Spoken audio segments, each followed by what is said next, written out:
When I got those 2 jobs, never once did I think that I would be back in a position where I'm like, oh my gosh, I'm not making any money. Gotta keep fighting, financially and keep, striving to get to a more stable place, because a lot of the things that we feel security in can be gone in an instant.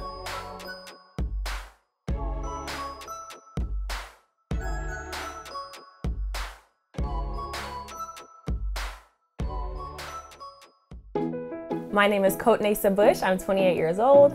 My name is Marique Bush, and I'm also 28. Together we make $56,000 a year. And we live in Dallas, Texas.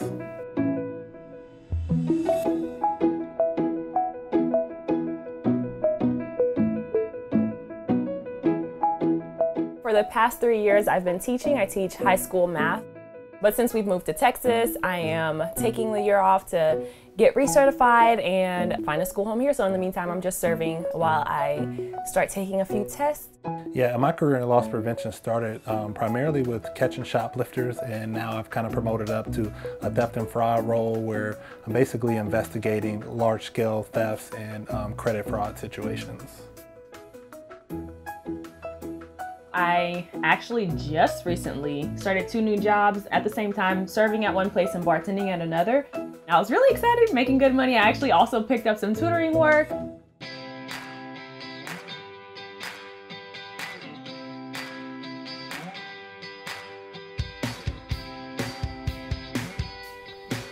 So now we pay $500 per month to rent the lot here, and that includes all utilities except electric. So we have a budget set for our allowance, basically anything that fun that we want to do. It's been on average around $600. So we started with $125,000 worth of debt, and now we have zero.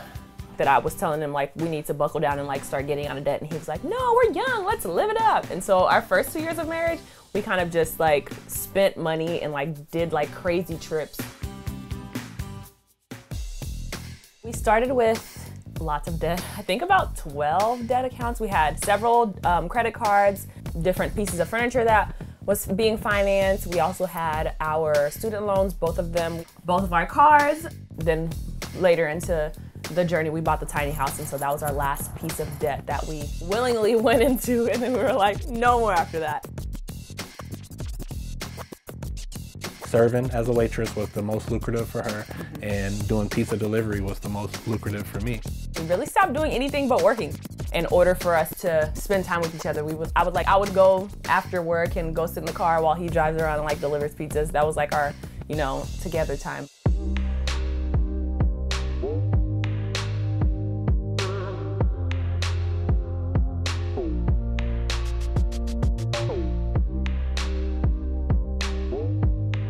Since school is also closed as well, I'm not tutoring right now. Right now, jobless.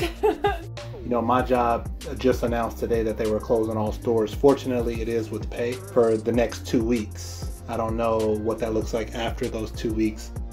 Throughout the whole debt process, we've learned how to not spend money. And so now we're able to snap back and do the exact same thing that we were doing before and not really feeling the pinch of it.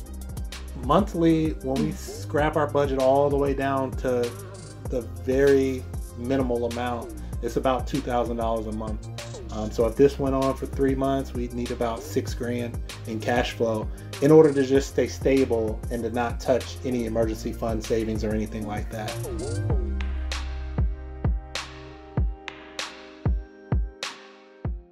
And so at the end of the day, we'll need to get some jobs.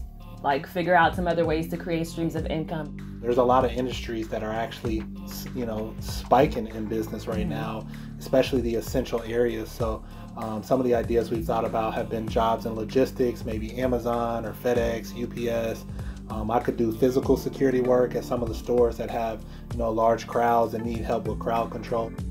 During our debt-free journey, we concentrated more on paying down debt instead of building our emergency fund, which I still feel really good about. I just wish that the year after we got out of debt that we would have been a little bit more serious building up that fund, because it absolutely could have been built up. We just wanted to enjoy a little bit. Yeah. And I think we enjoyed for a little bit too long, and now look at us. Yeah. And we're not going to touch retirement accounts. I mean, my retirement account has been on a roller coaster, and it's been dipping tremendously. And a lot of people are saying, you know, pull it out, but we believe that it will, you know, resume back to where it was and go even higher.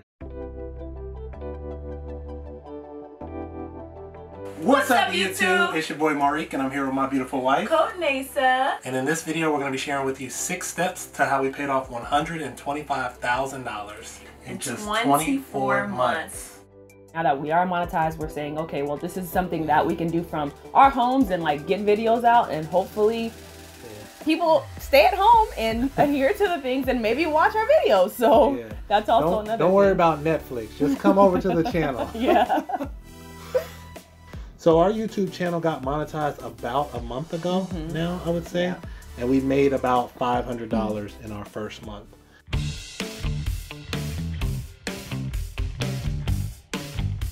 So we've actually been having a blast being in the tiny house and doing the self-isolation thing. We did like this little funny skit video the other day. Yo, stop. What? What are you doing? 6 feet minimum? Social distancing? Come on, you know this already. Oh my gosh, babe. The house is literally 8.5 feet wide. You can touch both sides at the same time.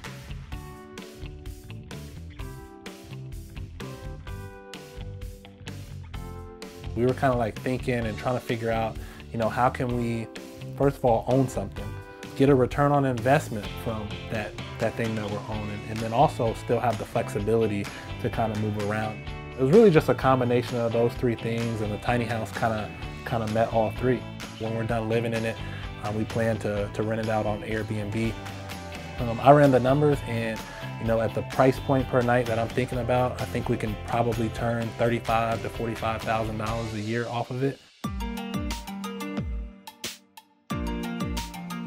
Even on our channel just a week ago, we were like having fun, you know, making light of, you know, all the bulk buying of the toilet paper and all of that. And which is still a little crazy, by the way. But and now 1 week later, it's like, wow, like our actual like jobs are gone, and we've never seen anything like this in our adult working lives.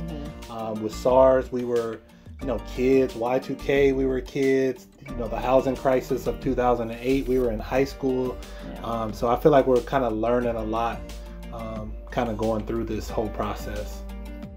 I would just say stay calm, take a look at where you're at, you know, do everything you can on paper, and just try to ride it out. And we all are going to come out of it on the other side.